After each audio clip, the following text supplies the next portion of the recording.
तर भाजपचे नेते अमित शहा यांची आज रत्नागिरी आणि सांगलीमध्ये जाहीर सभा होणार आहे। दुपारी 2:30 वाजता रत्नागिरीमध्ये नारायण राणे यांच्या प्रचारासाठी अमित शहा हे सभा घेणार आहे। तर दुपारी 4:30 वाजता सांगलीमध्ये विट्यामध्ये संजय काका पाटील यांच्या प्रचारासाठी अमित शहा यांची सभा होणार आहे।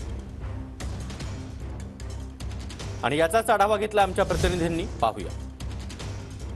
नारायण राणे यांच्या प्रचारासाठी आज केंद्रीय मंत्री अमित शहा हे मैदानात उतरत आहेत। रत्नागिरी सिंधुदुर्ग लोकसभा मतदारसंघातील भाजपचे उमेदवार नारायण राणे यांच्या प्रचारासाठी केंद्रीय मंत्री अमित शहा हे यांची आज रत्नागिरीमध्ये सभा होते आहे। गोगटे जोगळेकर महाविद्यालयाच्या जवाहर मैदानामध्ये ही सभा होते आहे आणि या सभेची तयारी पूर्ण झालेली पाहायला मिळते आहे।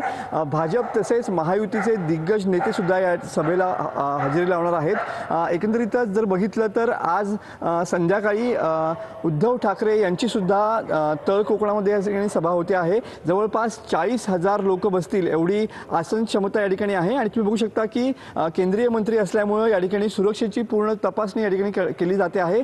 पहिल्यांदाच रत्नागिरीमध्ये येणारे अमित शहा यांची तोफ नेमकी कुणावरती डागली जाते याची उत्सुकता सध्या रत्नागिरी सिंधुदुर्ग लोकसभा मतदारसंघातील जे मतदार आहेत त्यांना लागलेली पाहायला मिळते। मनोज देले, TV9 मराठी।